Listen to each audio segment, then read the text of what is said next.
Ang araw at gabi, wherever you are in the world. Thank you so much for joining us for this latest episode. Of course, medyo busy tayo this week. We had Justice Carpio a bit earlier, and then of course, we had the head of Octa Research.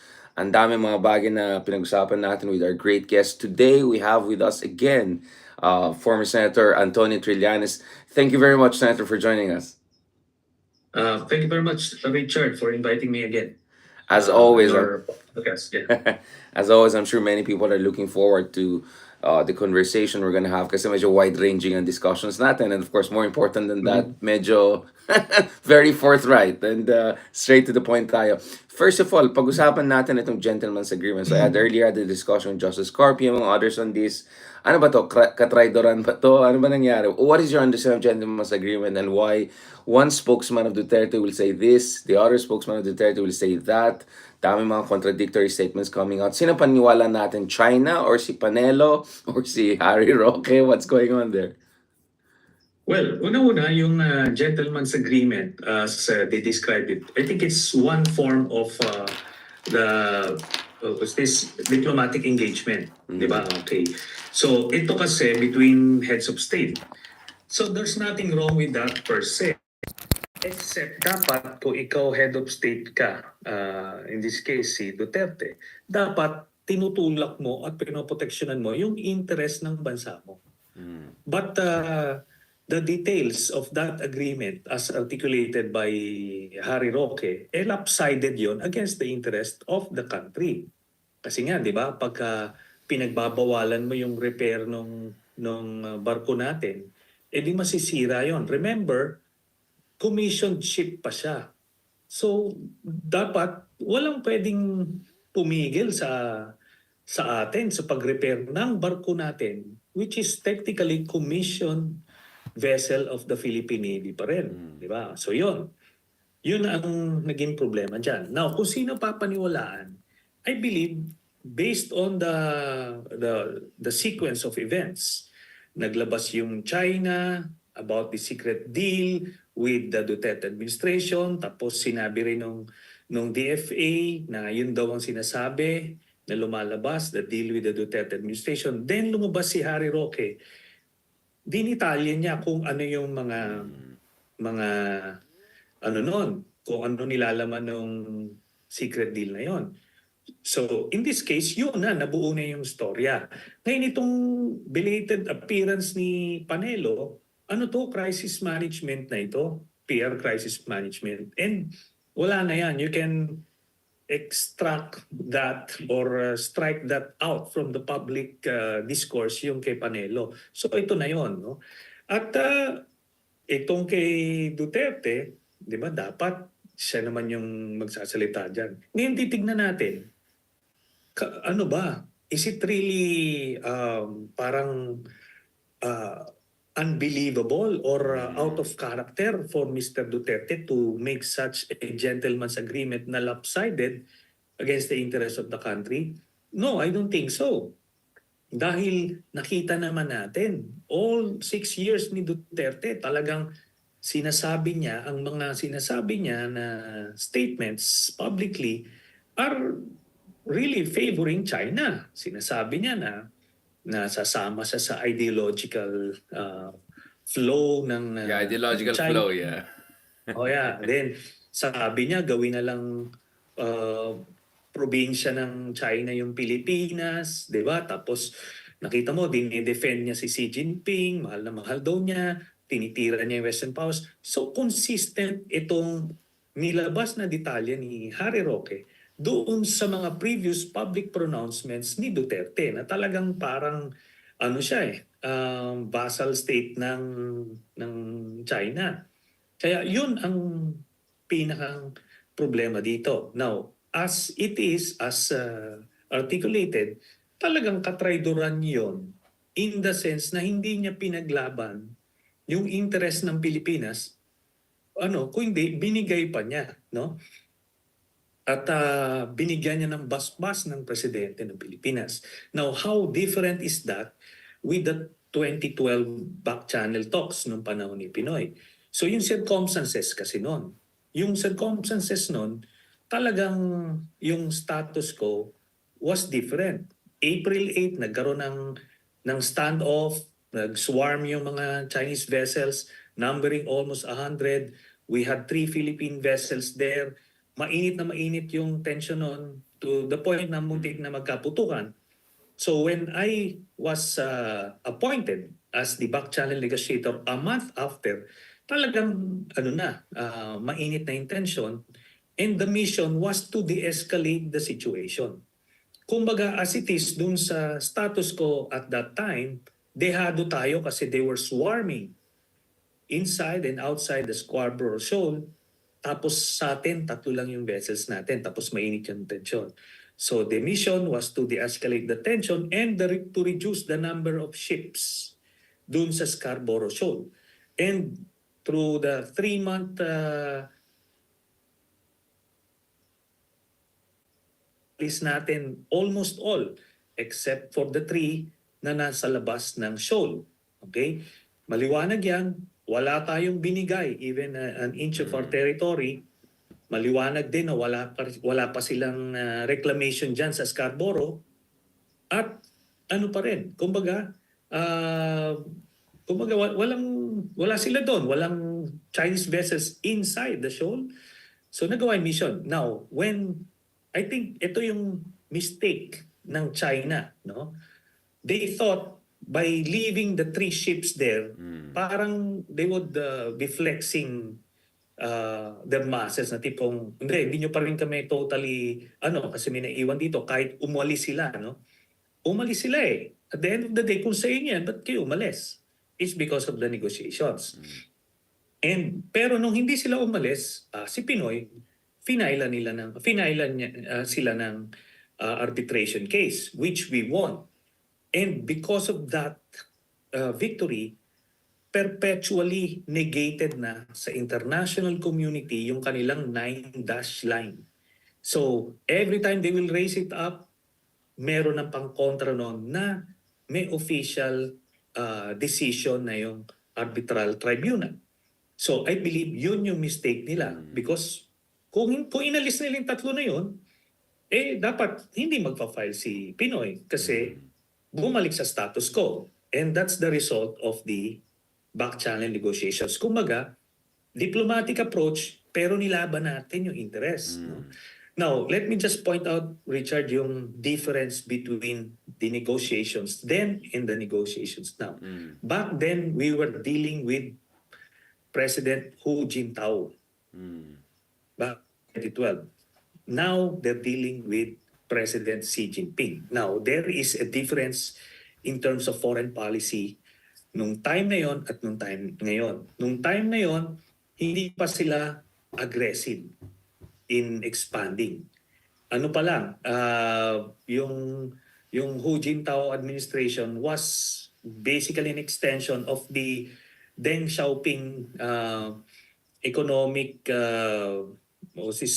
approach or Peaceful economic rise, peaceful development, all of that. Yeah. Peaceful rise, yeah. And economic domination, di ba? Ayun. Pero nagbago yon kasi nga si Jinping na yung nag-approach. So that's nagtataka kasi sila bakit nanalo nung 2012 sa negotiations pero ngayon hindi na. Yan yung nakita natin na isang Tapos, ang critical element dito, doon sa mga panahon na yon, nung 2012, November, incidentally, nagko-coincide doon sa transition of power sa US and sa China. Sa US, nagkakaroon sila election noon, which Obama eventually won. Pero nung 2012 din November, merong succession at papalitan na si Hu Jintao. And may mga pumapalit noon, may mga pumupustura noon, yung grupo nila Bosilay and get in the way of the succession of Xi Jinping. So nung time na yun, ang attitude din ng Beijing is to de-escalate. Hindi pa sila hindi pa solid yung kanilang transition of power, very fluid pa. Kaya ganun yung circumstances nun. Kaya dapat maintindihan natin na nagbabago yung context niyan through time, no? Depende dun sa mga nangyayari nung mga panahon na yun. So just to be Mhm. clear about this, Senator Trillanes, what you're saying here is that while there is a point to diplomacy and you have to be clear about your red lines, it's also important to keep in mind sinong kausap mo, anong willingness, openness sila to any kind of compromise. And of course, as you correctly pointed out, by December 2013, shortly, literally 6, 7 months after Xi Jinping consolidates power, that's where nagsimula yung reclamation. And within few years, you Yes. have the militarization and now what I call militiaization, this deployment itong mga armada Yeah. nila. So what you're arguing Mhm. is that back then, because you were dealing with a much more, I would say, moderate Moderate. Yeah. administration on a less, let's say, dictatorial regime, you felt that Mm. there is a sound basis to try to diffuse a naval standoff, very serious situation back Mhm. then. While you're Yeah. arguing that sa panahon ni Digong, medyo mas mahirap kausap itong China na to. So diplomacy is less about compromise but more about imposing their will on the Philippines.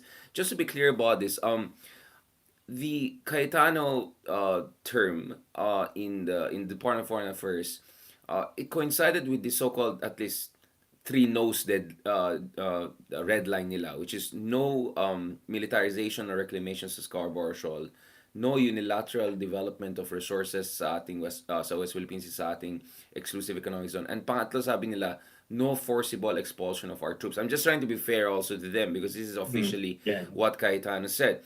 But can you just clarify to us why yung sinasabing status quo ni Harry Roque is inherently inimical to our national interest or contrary to our national interest as the DFA put it? Can you explain to us the logistics of that? If hindi natin na-fortify itong BRP Sierra Madre, how is that against our national interest? Para lang dun sa mga iba na mukhang hindi nila alam yung logistical realities on the ground. Okay. Just for context, meron tayong 9 islands or formations or reefs na ino-occupy, no? Then kasama na diyan yung Ayungin. Yung Ayungin through the BRP Sierra Madre, no? So yung status ko nung rotation nung sa Pag-asa and other outposts, walang problema doon. Pero kung ipe-prevent mo yung pag-repair ng BRP Sierra Madre, detrimental to our interest yun kasi nga ano na siya dilapidated na barko at pagka hindi yan na repair ng maayos, talagang ano na yan, baka isang typhoon na lang yan, it would be swept away, no? Pagka nawala yan diyan, therefore, pwede na nilang dapaan yung ayungin na yan to prevent yung outpost. Ngayon, ilalagay lang natin yung history niyan. Bakit ba natin sinadsad yan? Sinadsad natin yan in response dun sa pagkuha nila ng mischief reef. Di ba? Mischief reef, una, naglagay sila ng 1995, no? Tapos fisherman 1999 to. Yeah. shelter, Yeah. tapos eventually nilagyan na nila ng base.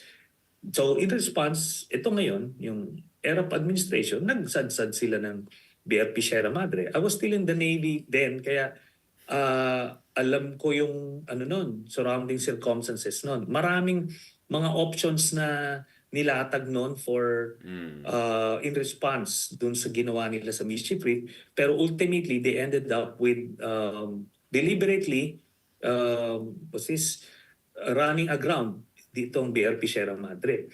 Pero ang nakita ko lang na bago nito, noong una yung rotation, mga Navy, personnel lang nandiyan dyan, may officer pa. So yung maintenance ng barko, inherent yan sa Philippine Navy personnel. Yung pagre-repair ng deck, pag-maintain ng naval guns, yung communications equipment, etc. But then, during the GMA administration, they decided, I don't know kung sinong mga leaders noon, na they decided palitan yung Navy personnel ng mga Marine personnel. Okay. Yung Marines, Ano yan sila sa, sabi ko nga, sa digmaan, maasahan mo sila. But they don't have any idea on how to maintain a Navy ship. Mm. So, simula nun, wala na, napabayaan na. Kasi nung Navy pa lang yun nandoon, naka-assign doon, kahit nakasadsad siya, they were operating as though this was a regularly commissioned Navy ship. So yung nire-repair, nire-repaint yung deck, na kinakalawang, ano siya, as thorough yung maintenance niya as the ships na nandoon sa Cavite Naval Base. Pero nung tinanggal na, ito na ngayon, na dilapidated na talaga siya, napapabayaan na siya. Kaya ang initial suggestion ko dyan, Mm. mag-redeploy tayo ng Navy personnel dyan, yung mga bottom's mate rating na tinatawag namin, those who are adept at maintaining the deck, no, the ship. So kaya nilang i-repair yan. Would you believe, Richard, pagka binalik mo yan sa Navy with the proper logistical support, they can bring that back to almost original state. Kaya nila yan kahit nandoon Mm. sa gitna ng ayungin. Right. Kasi that's the maintenance culture of the Philippine Navy.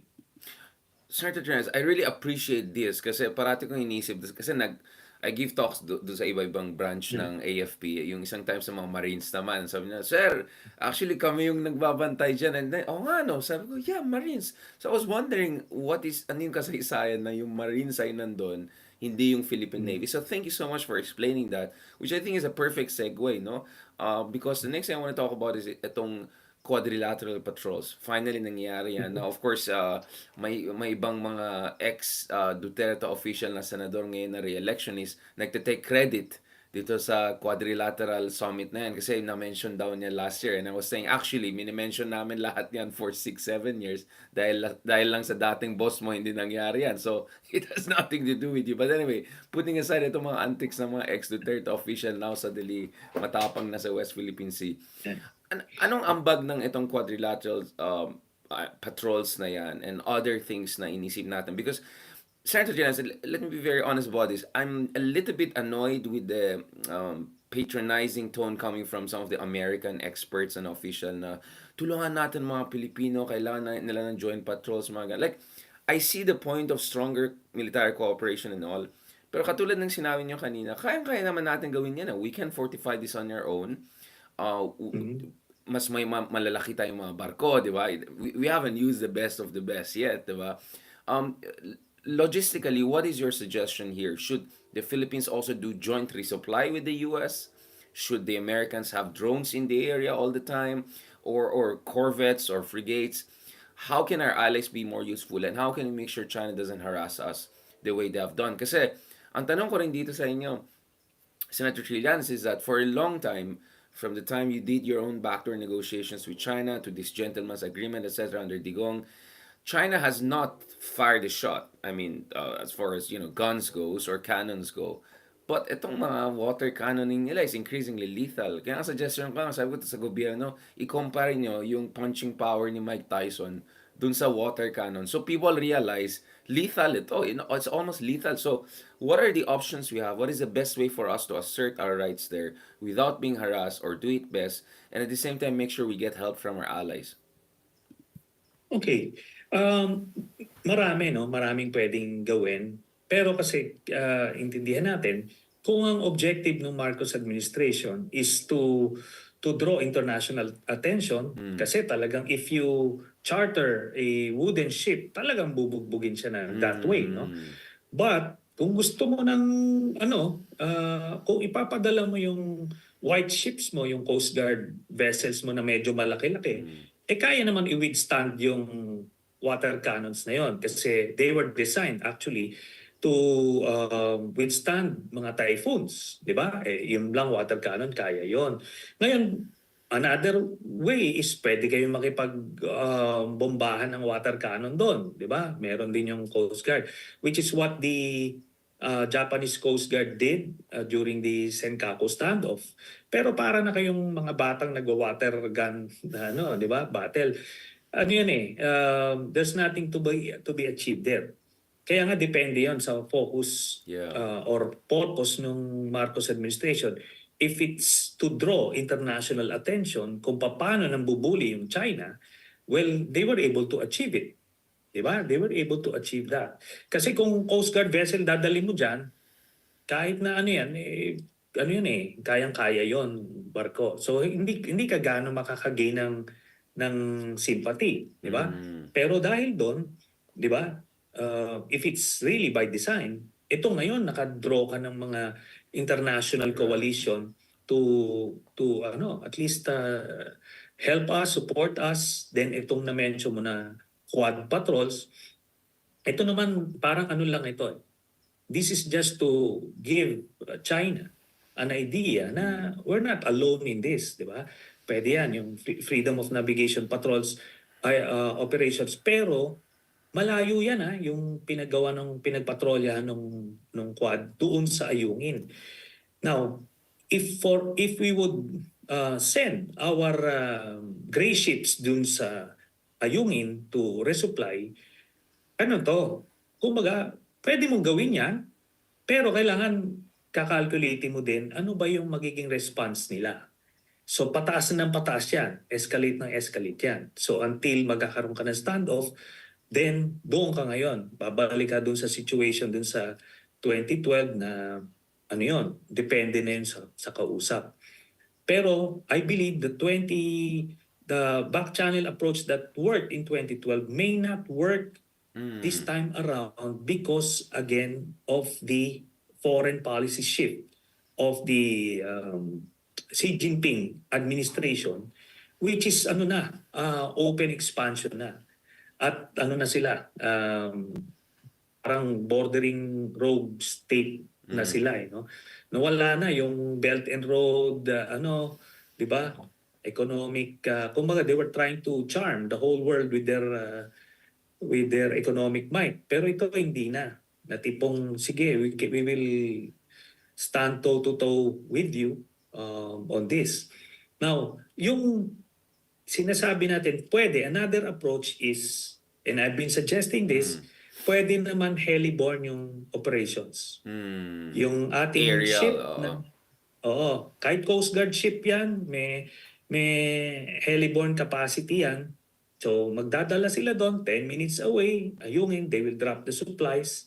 Then ano, eventually nga pwede tayong maglagay ng helideck dyan Mm. sa BRP Sierra Madre. So yung rotation, pwede ring ganon through that.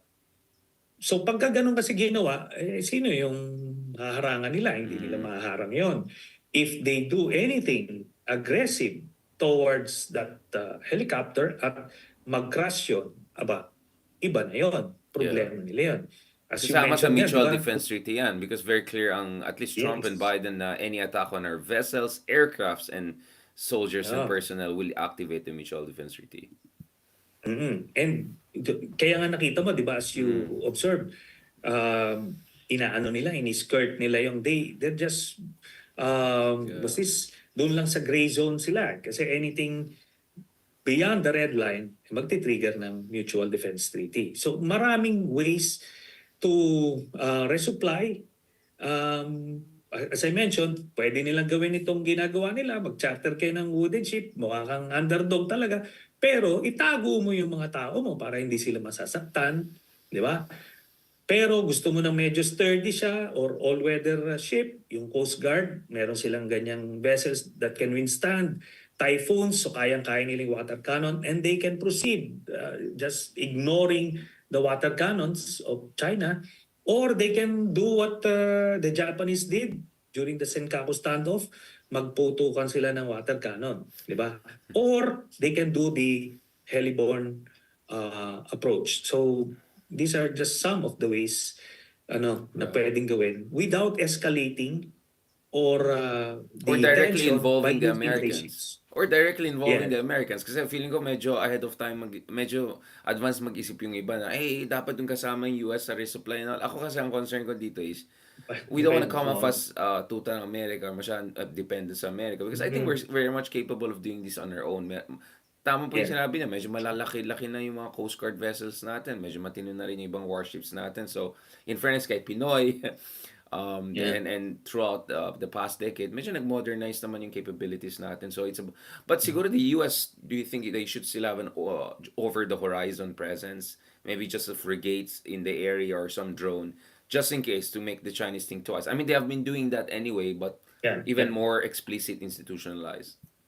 Okay, they have been doing that, and you know why? Because ano sila, stakeholder sila doon sa Mutual Defense Treaty. Right. Kaya binabantayan nila yung ating resupply missions because they would be able to know firsthand kung kailangan nilang i-trigger yung Mutual Defense Treaty. Yeah. And yun din ang pinakang guard mo against over-aggressiveness of China to the point na may masasaktan o mamamatay na Navy personnel. Yun. Mm. Now, let's talk about this upcoming Trilateral Summit because one of the things that is expected to be signed shortly after actually Trilateral Summit is a Visiting Forces Agreement style deal with Japan. There's still some debate about ano talagang meron dyan. Some say it's just a reciprocal access agreement. Officially, that's going to be the term, not the Visiting Forces Agreement. But uh, there is there's some people are saying na down the road baka ang gusto ng Japan magkaroon din ng rotational access to some of the bases in the Philippines. Now, we can have a long conversation whether papasa yan sa KO party, given the constitutional issues in Japan. But it looks that's the direction of the wind.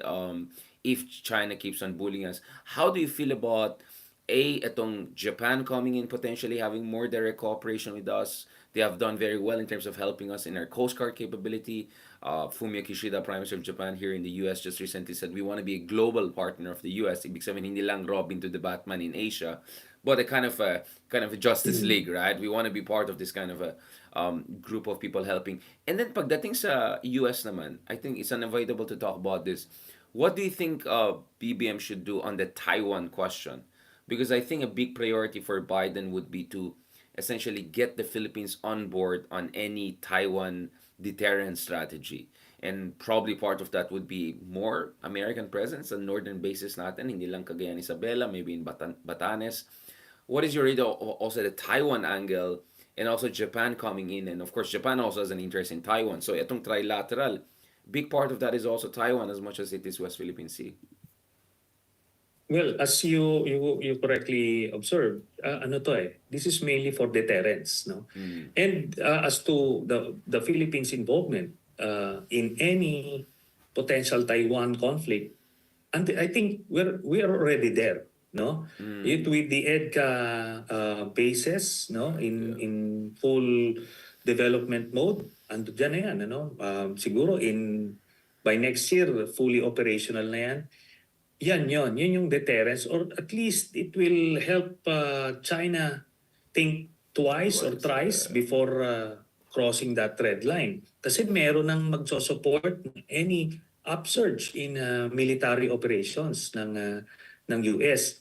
Now yung Japan, yung Visiting Forces Agreement with Japan, so ibig sabihin as a partner nga, no, kasi we have to understand kasi yung US Navy, ano na to, medyo stretched na sila, no? They may need some of the surface assets of Japan. So para lang mas masanay kung magpapatrol dito, meron din silang protection sa kanilang mga troops through this Visiting Forces Agreement. And remember, Japan, bago pa lang ito kumaga coming out period niya to, kasi dati 'di ba Medyo Japan yeah. Maritime Defense Force lang sila, so internal lang sila. So ngayon lang sila lumalabas ulit, venture outside their EEZ and territorial waters. So kailangan nilang ano rin ma-train yung kanilang mga sailors into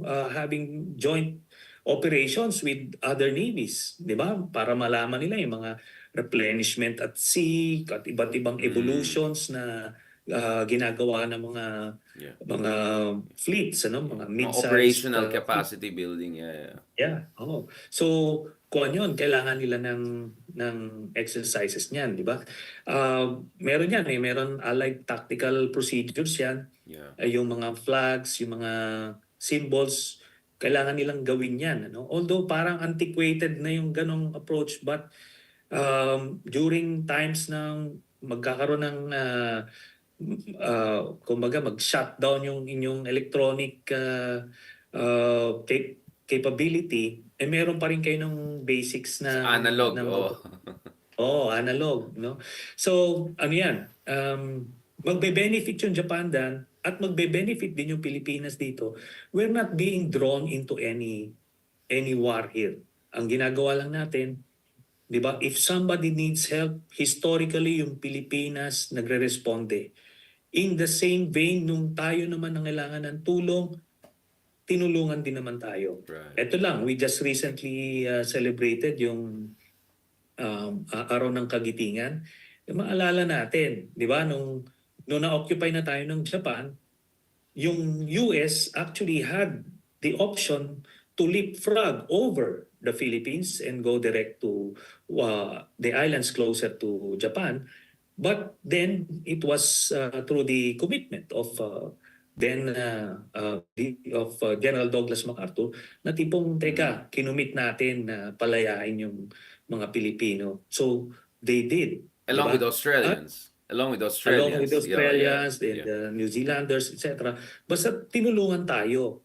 And ganun lang yon. That's how we should act. No? Hindi yung parang ayaw mo conflict avoidance ka, therefore hindi ka sasama sa mga kahit na anong ano. Pero pagka ikaw na kailangan ng tulong, paano ka ngayon sasaklolo, di ba? So Right. ganun lang yon. And hopefully hindi tayo darating doon precisely pag nakita ng China na teka, it's not going to be a quick war that you anticipate. It's going to be long drawn and even bloody Yeah. for their part. A little bit specifics on that. I completely agree with you, Senator, in the sense that hindi pwede yung hingi lang tayo ng hingi. It's a give and take relationship. Yeah. Having said that, maybe we have a slight divergence of opinion here. Ako naman, ang issue ko lang kasi dito is, I look at Jordan, Egypt, Pakistan, never mind Israel or Ukraine. All of these countries have received direct aid or significant amount of very advanced American weapon systems. No, I mean Egypt, for instance, or even Jordan. They all have F-16 fighters. Again, I don't know. I don't want to come out like mendicant or something like that. But ang thing ko is, what should Marcos push for here? Should they push for some? Kasi wala pa tayong mga multi-role vessels.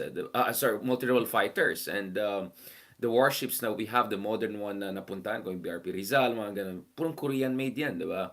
Some of the strategic weapon systems we're getting are Indian. The BrahMos, which has Russian derivative, Soviet derivative. Ang tanong ko dito is, should BBM aggressively push for Americans to give us much better terms for some of the things that we really need? Para hindi lang tayo hanggang nagbibigay lang ng basic access, hindi lang rentier relationship.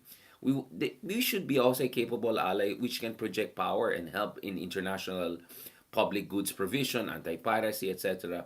How much we should focus on also getting Japan and US to accelerate our AFP modernization, which we discussed in the last meeting, yung $36 billion 10-year program. Well, I totally agree with you, Richard, on that one. Hindi naman pwedeng masyadong bargain, di ba? I agree na kailangan din natin yung tulong. Mutual itong tulungan natin. Pero, di ba, kung gusto niyo mas makatulong kami ng mas maayos, edi nyo. Kumbaga upgrade nila yung ating weapon systems. Alam mo, ang problema lang kasi, ito, no? One of the things raised when I was dealing with some US government officials in Washington is yung pagiging compromise nung panahon ni Duterte na if you're entrusted with military weapons, US military weapon systems. Baka mapunta sa China. Yun, oo. Kaya yun yung issue sa atin. Medyo mabigat kasi yung the countries that you mentioned, may mga nagkaroon sila ng access sa mga US weapon systems because they have already demonstrated na meron silang safeguard mechanisms na hindi basta-basta o compromise yung mga military secrets sila. Pero sige, kahit nandoon na yon, Pero tama kayo mga basic platforms, no? Para lang parang mahasa lang yung mga AFP personnel natin dun sa mga more modern weapon systems. Like sabi ko nga kahit sa Navy, yung mga dinicommission nila mga Oliver Hazard Perry class na Mm. frigates, ano yun, pwedeng lagyan ng platforms in the same way na binigay nila sa Taiwan, di ba? I-modernize natin Taiwan ng konti. Taiwan yung missile system, so wala nako-compromise sa weapon systems nila, pero naano natin, nagkakaroon tayo ng platform para to train yung ating mga personnel. Yung mga ano rin, yung sinasabi mong mga multi-role fighters, para mahasa yung mga piloto natin. Anyway, dito na tayo, yung mga Korean jet fighters. Maganda yan, pero parang entry level Oh, yan eh. Entry transitional level. talaga eh. Tama ka. Oo, Entry lead trainer level. yan. Oh. Oo, pero di ba dito na tayo kung medyo maganda-gandang bakbakan, kahit pa paano, hindi naman kawawa yung mga piloto natin. So, pwedeng i-demand yan ng Marcos administration. But I think pinipace naman nila. I think eventually they will get there. Ito lang kasi, remember, this situation that we're in was not planned from the start. No, o nung pag-upo ni President Marcos. Kung hindi, it was forced on him by the circumstances because ipinush away siya ng China Right. basically. Kaya ito na ngayon, they're doing things on the fly but kahit papaano nakakahabol and eventually yun na nga yung parity naman. Huwag naman yung tulungan nyo kami. Sabi nga doon sa 'di ba? Mm. Help me help you. Yeah, Parang yung kay gano'n. Tom Cruise at saka si Cuba, di ba? Yun, help me, help you, di ba? Yung ganun dapat. That, I Oo. love that. That's one of my favorite expressions, right? Kaya nga, you want the Philippines Oo. not to be just tagabigay ng basing agreement, mga ganun. You know, you want us to be able to also project ourselves kasi we're increasingly getting there. Just last one on this foreign policy before we go to the meat of discussion, more Duterte and ICC and your favorite, our favorite topics. Ito, for me kasi strategic investments I think is also very important. So the other week nasa Germany kami, na-meet namin si Chancellor Scholz. You know, he gathered some of the thought leaders from Global South, Brazil, South Africa, etc. And one of the things I said is, naintindihan ko na meron kayong business interest. You know, when you go to a country, Benz, BMW, whatever, you're looking at investment environment. But at the end of the day, parang talent scouting yan, di ba? Pag magaling kang talent scout, hindi ka mag-invest lang dun sa mga players na mature na kagad. May mga players na medyo may mga kulang here and there, but you see a long-term vision, their long-term talent. So mag-invest ka doon. And I said Philippines is kind of like that in the sense that may mga kulang tayo in terms of investment, environment, and all. But you see, all the investments are going to Vietnam. You think Vietnam is gonna side with the West against China? No, they have their own interest, right? They're Yeah. putting a lot of investment in Malaysia, whose leader Anwar Ibrahim is like the new Duterte of ASEAN in terms of lawyering for ASEAN. He was here in Berkeley a few months ago and saying hindi kami katulad ng Filipinas, we are friendly, China is a friend, don't be China-phobia. Like, ito ang problema sa West. They talk about shared values, rules-based order, and then they put all the money in countries that are, frankly, a lot of them are opportunistic, if not pro-China. Even India, aminin natin, India is, you know, one day they get arms from Russia, one day they're friendly with Biden. Those are not reliable partners, to be honest about it, if you want to talk about rules-based order. So, para sa akin, mahalaga din na magkaroon ng strategic investments in the Philippines. Kasi alam natin sa Trilanes, a lot of the propaganda of the Makapili Club, di ba, is pag China tayo, magkakaroon tayo ng high-speed railway investment. Obviously, hindi nangyari sa panahon ni Digong, but they'll blame BBM for that.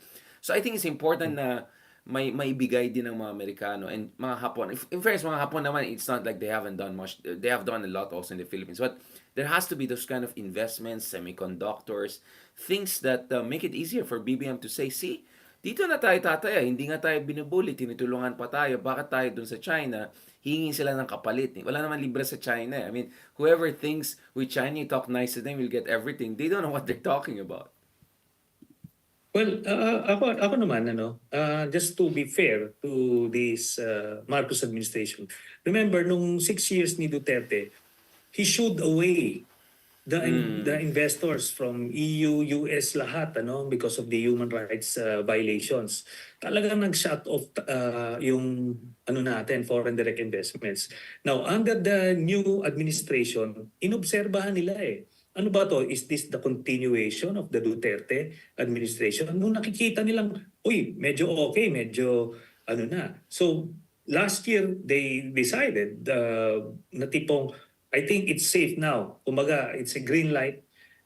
Ngayon pa lang Mm. nila sinasabi yung pwede kayong pumasok.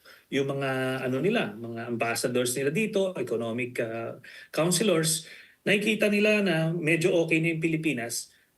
Lang, last year lang, probably the second half of last year. Kaya doon pa lang nila hinihikayat, Doon pa lang sila nagsisend ng positive signals sa ating sa kanilang mga negosyante. But then ito nga inaantay pa rin nila. At tapos isa pang signal yung kay Senator Laila de Lima, 'di ba? Tapos itong potential itong ICC. Right. This would be parang enticements for investors to come in. Pero mga yan, a few years down the road pa malalasak Uh, ng Pilipino yan. yeah, you have to really regain their trust and confidence. And I think this is very important. The Duterte legacy we keep on forgetting. I mean, I had a EU person coming to me saying he was very shocked na one day kausap nila yung people in finance, hindi ko naman sabihin sino, pero medyo malalaking tao nung panahon ni Digong. And sabi nila, bahala kayo dyan, andyan naman yung China eh. And they were like shocked, like how naive you are. Like, saan yung investment ng China? Purong pledge lang, di ba? Pledge drop. And what, anong klaseng matinong bansa mag-isip na doon lang tayo sa isang bansa? Di ba? You will have no leverage, right? So, Yeah. marami na shock, including Europeans, with the amount of naivety and aggressive I'll be honest, stupidity of some of the supposedly smart officials ng panahon hindi ko. And they come to me and say, Richard, sino to mga to? Akala namin mga technocrats, mga to.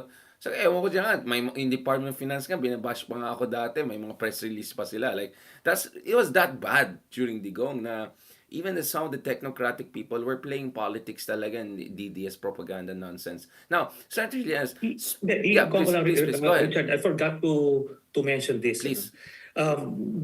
Early on doon sa secret deal, bakit ganun lopsided? Di ba? Bakit bigay Mm, ng bigay si Duterte? I, Ang reason I see what you're saying, is yeah. compromised siya. Yeah. Okay, nagbigay sa kanya during the campaign. Tapos ito ang daming mga big ticket projects na kumikita sila. That's why they have to Mm, yan na yung pag-reciprocate nila. Kasi kumikita sila eh. Compromised masyado. Yan yung department mm, officials na sinasabi mo na yan.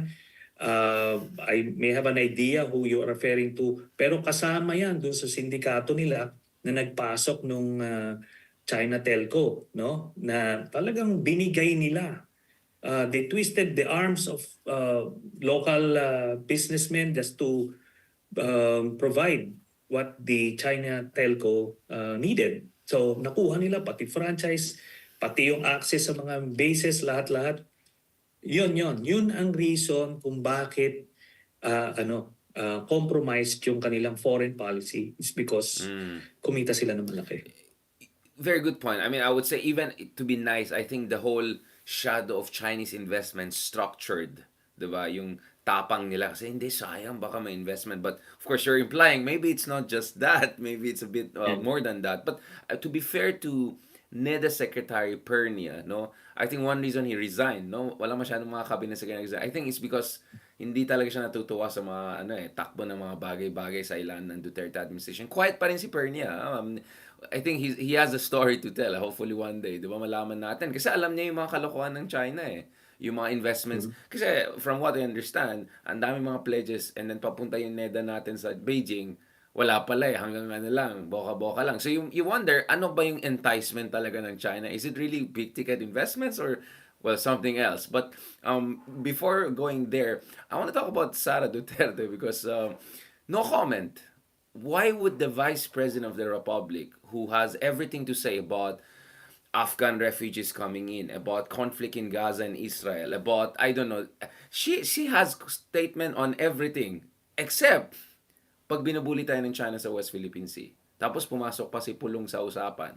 What's going on there, Senator Trillanes? Well, doon mo makikita, kumaga, we don't need to be rocket scientists to figure out kung nasaan yung puso ni Sara Duterte. Ayaw niyang, di ba, if you don't want to compromise yourself, di ba, might as well not say anything. Kasi Yeah. if she says something positive for China, ibaba siya. Di ba? Kung sabihin naman niya, magsabi naman siya ng negative about China, compromised na rin sila eh. Di ba? So ando doon na yung kanilang loyalty and commitment. So gawin na lang, mag no comment ka na lang and try to, parang, and hope that this issue will blow away or ma-redirect yung attention to other people. Pero hanggang kailan siya magtatago sa Yeah, ganyan? Di exactly. ba? Yun Exactly. ang problema. And sana makita naman ng mga kababayan natin na talaga, na-compromised sila as a family, no? Pro-China na sila talaga. Yun. Well, may sinabi si Pulong na don't demonize China. Sabi ko parang, interesting yung mga ganun. Parang China pang victim. Kawawa naman ang China, dinidemonize natin. Wala naman silang ginagawa eh. Binibigyan tayo ng libreng ligo, di ba? So, I mean, I just find, okay, ganito, I'll ask you certain point blank. Do you think China made a bad investment? Masasabi mo good investment kasi 6 years. Yeah. They had a grand time dito sa Pilipinas, di ba? Nagkamali sila in assuming na si President Marcos will be as the same as Duterte. In fact, pati yung mga pink, ang assumption is the same eh. Kaya nga sabi ko, teka, kamali tayo dito. We need to accept the fact na si President Marcos is different from Duterte, and that is a good thing. Yeah. Di ba? So, siguro, yun nga, kung investment nila, napakinabangan nila for 6 years, now they don't have any other choice. They still believe that Sara Duterte can be president in any situation na maaw si President Marcos, or sa 2028 bobombahan nila yan, bubuhusan nila Yeah. ng pondo, and ipapanalo nila through that. Kumbaga, they will have to keep on hoping that their investments eventually would be recouped, di ba? Yeah, speaking of libreng paligo at mabango at guwapo at presko, the Tulfos are doing very well, di ba? So, ngayon confirmed na at least 2 surveys are showing Rafi Tulfo is now the front runner. Although it's quite close in the Pulse Asia one because of the Mindanao numbers. 70 plus are just with Sara. Konti lang support kay Rafi so far. So, maybe that opens up conversation about sinong dapat VP niya down the road. But doon sa Okta survey, for instance, we had Professor Ranjit Rai the other day here on our show. When we talk about, nung pinasok si Ben Tulfo, nag-number 4 si Ben. Si Erwin still at number 1, although went down. Like, this is crazy levels. I mean, of course, Duterte's are not doing too bad in the surveys. Sara is still statistically tied for first or at least second in surveys. Pulong and Basta are within range. Tigong is still top 5. So, I'm not saying laos na ang mga Duterte, but clearly the Tulfos are the new force here. Ikaw bilang isang machong lalaki, Sir Sani, ano pang intindi mo dito sa sa abandoned warehouse? Kakapon kasi kinagaya ng kasama ko dito si Ben Tulfo. Kita tayo sa abandoned warehouse. Anong basa mo dito, Sir Trillanes? Well, I think it's yung na-mention nyo, and I think in one of your episodes, yung the Tulfo brand, Yeah. di ba? Yun na ngayon yung parang uso, no?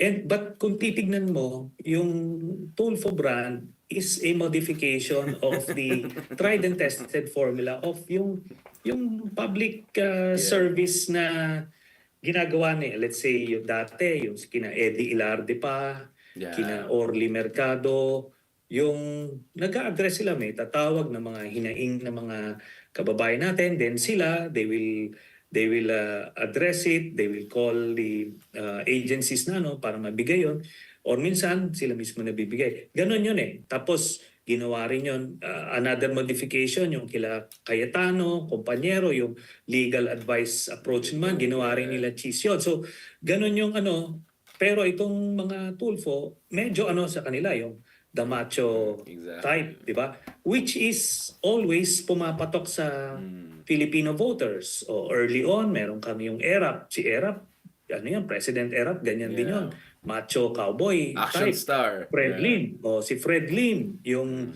Mm. ano to, parang Dirty Harry type. Then you have Duterte. So kumbaga, ano siya actually parang isang mukha lang siya. Nagkaroon lang ng mga modification. So Variations on a itong theme. Variations. variations, oo.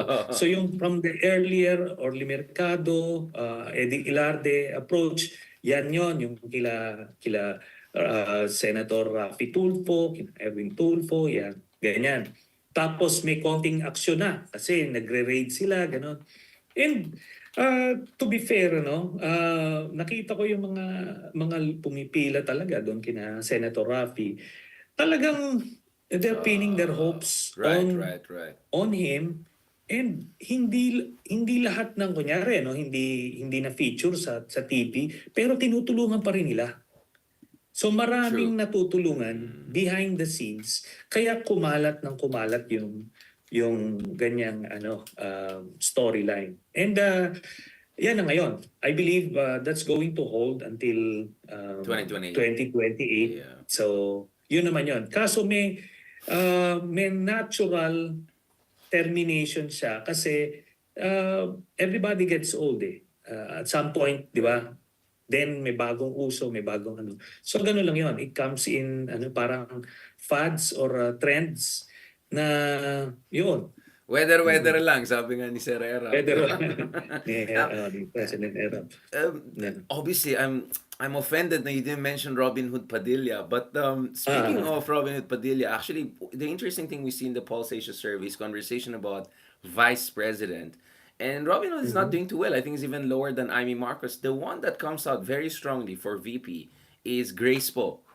She's way mhm. ahead of everyone else at around 35%. So with statistical margins, she could go all the way up to 40% almost, no? Are you surprised with Grace Poe still doing very well? Because let's not forget, 2016, Grace Poe at some point was seen as a front runner. The citizen issue came about, and Duterte took advantage of that. Obviously, he took advantage of all of yung away ng tatlo na yan, Binay versus Mar versus Poe. Do you think Grace Poe could also be a factor in 2028? Kasi parang kinancel siya ng mga dilawan, for the lack of better term, because biniblame siya for Mars loss, although I have big questions with that claim Yeah. based on second, third preferences. What is your read on the Grace Poe? Because Poe is also a form of populism, right? Except Grace Poe is more than just a populist carrying her Mhm. father's name.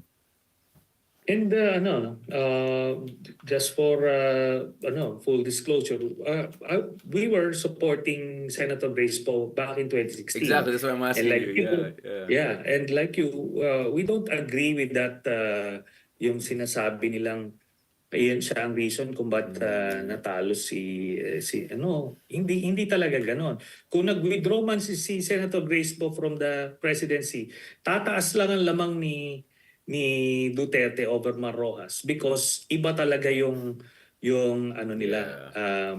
Hindi sila yung gusto nag-overlap. Yeah, nila, no, yeah. kaya dilipat. So anyway, what's done is done. Ngayon nakikita ko ang idea nila is if they are going to push for Raffy Tulfo for president, siguro magandang parisa ng somebody nice and alam mo Yeah. yun, babae na tipong very Soften the siya, image. Yeah, parang soften yung yeah, image parang ganon. yeah. Siguro yun yung compliment na naiisip nila. And at the same time, palagay ko na na-expose na rin yung kumbaga yung myth na when they elected people like Robin Padilla, Amy Marcos sa vice presidency, ngayon nakita nila na may mga aspetong kulang, and in the case ni Amy Marcos, because of the open war between the Marcoses and the Dutertes, siya yung casualty, and tinatamaan din talaga yung numbers niya all around. And we're getting similar results in our Right. internal survey.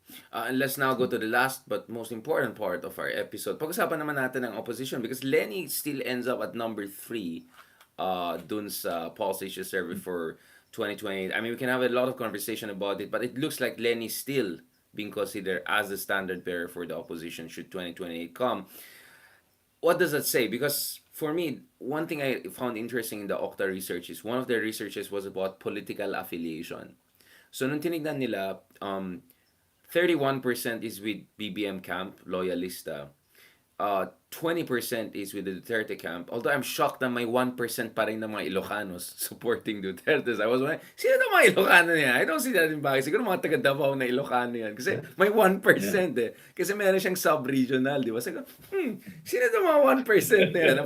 Patawagin ko nga yung ano ko Yeah, yeah. dyan, mga nasa Ilocos Sur Norte. So, that was a very interesting survey. I found it very, very helpful. Kasi makikita mo, believable yung mga sub-demographics din eh. And then, Mm. 4% traditional opposition, my understanding is probably Liberal Party to. And then, 45% either undecided, independent, up for grabs. Hindi pa parang good news yan, Senator Trillanes, that there's just so much more out there that we can explore in terms of mobilizing na hindi benta mga Duterte sa kanila, hindi benta mga Marcos sa kanila. I suppose that will also reflect on the Tulfo brand and all. So there's a large constituency that is still not mobilized, and perhaps maybe that should be the conversation for the opposition. Kasi kanina purong ibang pinag-usapan natin. Let's now talk about Yeah. the option for the opposition, the real opposition, not the digong opposition. Okay. While you may have seen the numbers of Leni Robredo na medyo significant at 11. But ako naman, ang nakita ko ron from 28% just 2 years ago. Because hindi niya kinonsolidate at pinabayaan basically yung base na yon, bumaba ng 11. So I'm not seeing na parang I see. it's a strong 11, but no, pababa yon. From 28 yun eh. And that's the same thing that happened in 2016. She got 33% of the vote, but then when she decided to run for president, she only was, I think, 6 or 7. So, hinayaan mo nang bumaba ng bumaba. And gano'n na naman nangyayari dito. Kaya I believe, kailangan na natin talagang magbago ng liderato. And si Senator Risa is very much ready to assume that leadership role.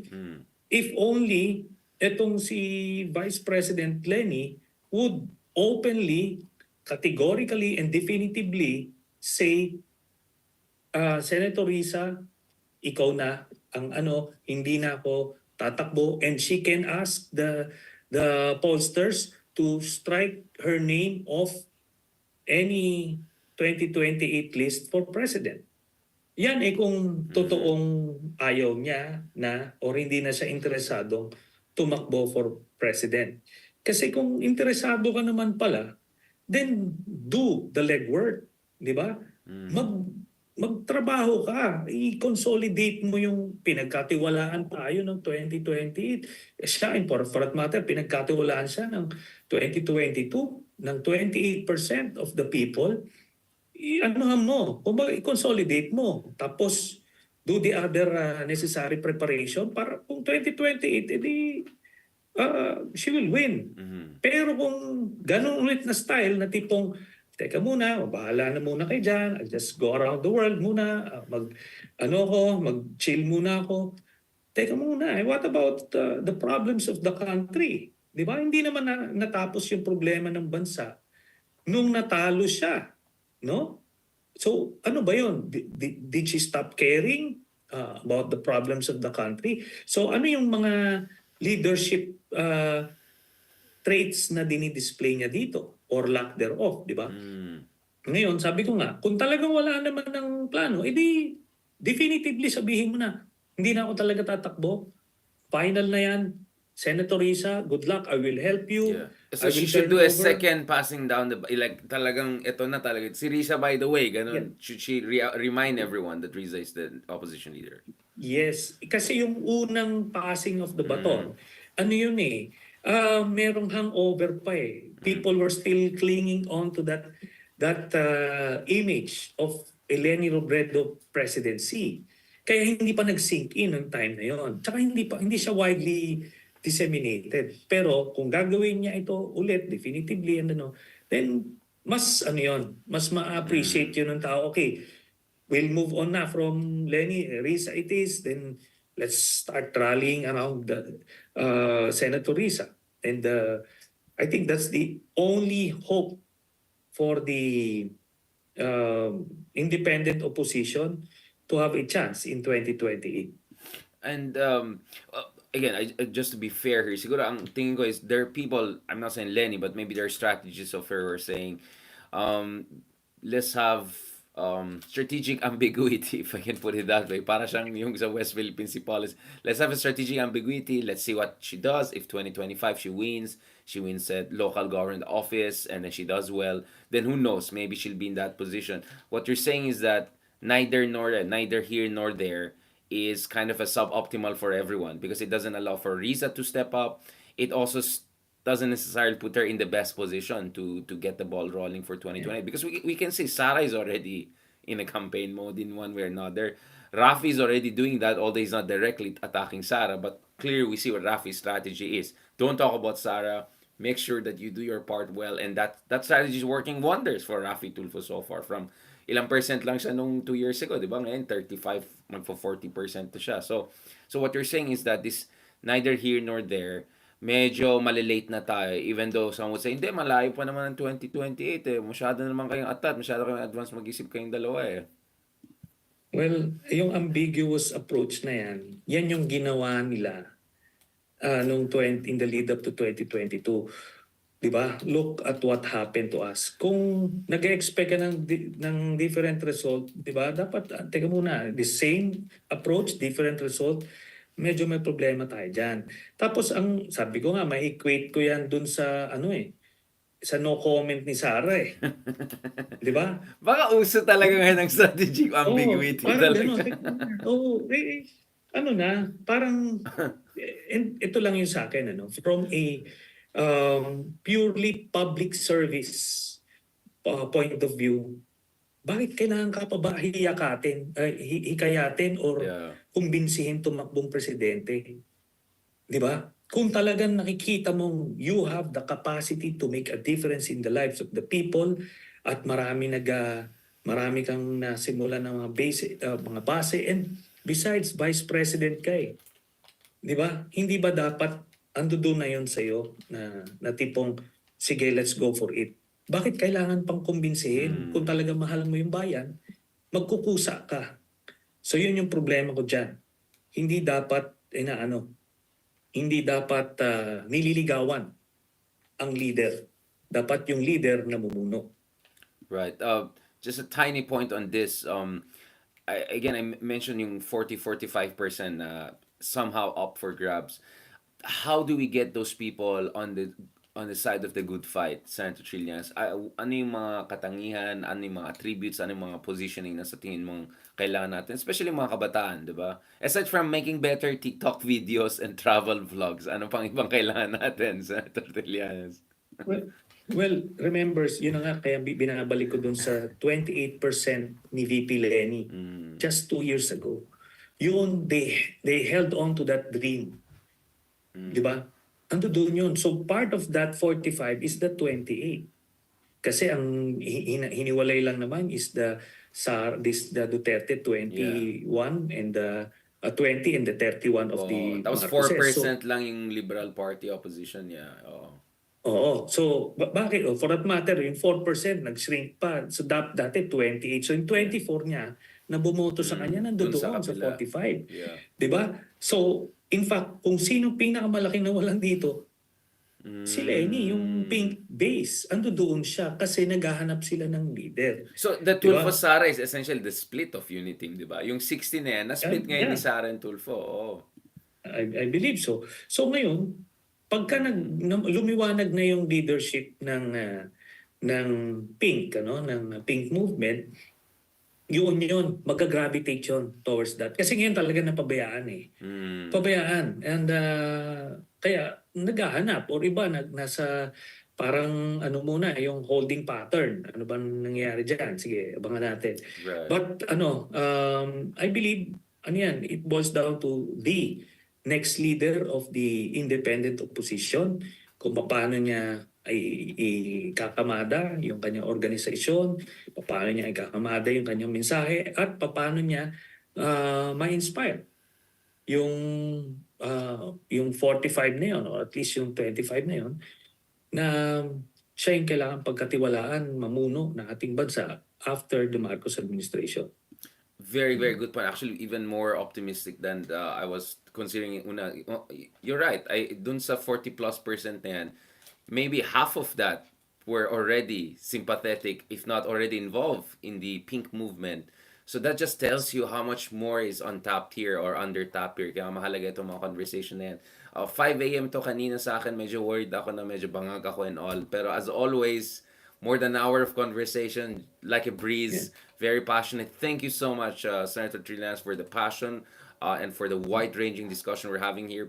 Looking forward to having more of this in the future. Siguro we can do somewhere in Tagaytay, some in person. I'm sure ma-appreciate ng tao yan para ano mo na. Thank you so much, Senator Trillanes. Magpahinga po kayo. God bless. Maraming salamat, Richard.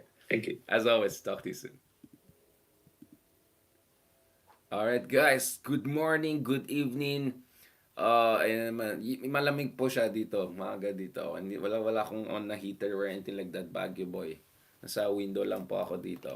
Nasa window, so medyo malamig. Thank you so much again sa lahat ng mga nakinig sa atin. I hope na appreciate niyo itong usapan natin with Senator Trillanes. I always like our conversation with Senator Trillanes kasi straight to the point, no BS.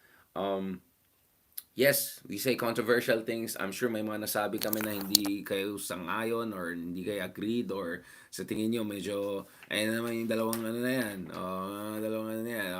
Alam ko yan, but I think Senator Trillanes is saying things that are very important.